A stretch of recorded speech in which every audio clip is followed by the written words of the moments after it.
Hi అండి అందరికీ. Welcome to our channel. ఈరోజు మన రెసిపీ వచ్చేసి ఎగ్ గ్రేవీ కర్రీ. దీనికోసం ముందుగా మిక్సీ జార్‌లో కొంచెం ధనియాలు, జీలకర్ర అలానే ఉల్లిపాయలు వేసి వాటిని కొంచెం కోర్స్‌గా గ్రైండ్ చేసి పక్కన పెట్టుకోవాలి. ఎగ్స్‌ని అయితే ఉడకబెట్టేసి పొట్టు అంతా తీసేసి నీట్‌గా ఇలా ఘాట్లయితే పెట్టేసుకోండి. ఇలా ఘాట్లు పెట్టడం వల్ల ఏంటంటే అవి మంచిగా ఫ్రై అవుతాయి. నెక్స్ట్ మనం గ్రేవీలో వేసినప్పుడు గ్రేవీ కూడా వాటికి లోపల వరకు పడుతుంది. మంచి టేస్ట్ వస్తుంది కర్రీ.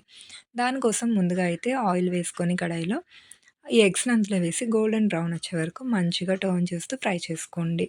4 సైడ్స్ ఒకేలా ఫ్రై అయితే మంచి టేస్ట్ వస్తుంది. అందుకని కలుపుతూ ఫ్రై చేసుకోండి.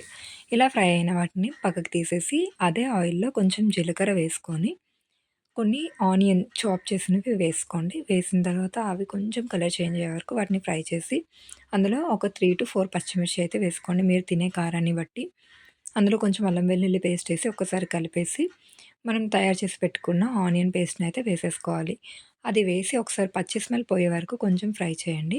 ఫ్రై చేసిన తర్వాత అందులోనే కారం, గరం మసాలా అలానే సాల్ట్ మన టేస్ట్‌కి సరిపడా, కొంచెం కసూరి మేతి ఇవన్నీ వేసిన తర్వాత ఒకసారి అంతటిని కలిపేసుకోండి.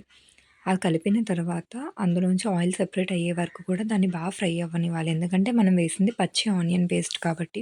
ఇలా ఫ్రై అయిన తర్వాత అందులో వాటర్ మనకి ఎంత కావాలో అంత వాటర్‌ని వేసుకొని అడ్జస్ట్ చేసుకోవాలి.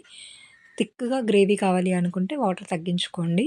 నేను కొంచెం పలుచగా కావాలి అనుకుంటున్నా. సో, కొంచెం వాటర్ ఎక్కువ వేసాను. ఇలా వేసిన తర్వాత అది కొంచెం మరగాలి. అది కొంచెం బాగా ఫ్రై అయ్యి ఉడకాలి. దగ్గరికి అయిన తర్వాత అందులో మనం కట్ చేసి పెట్టిన ఎగ్స్‌ని కూడా వేసేసి అది కొంచెం ఒక 5-6 మినిట్స్ మూత పెట్టి సిమ్‌లో పెట్టేయండి. అప్పుడు గ్రేవీ పడుతుంది ఎగ్స్‌కి. అంతే కర్రీ అయితే రెడీ అయిపోయింది. ఒక చిన్న లైక్ ఇవ్వండి.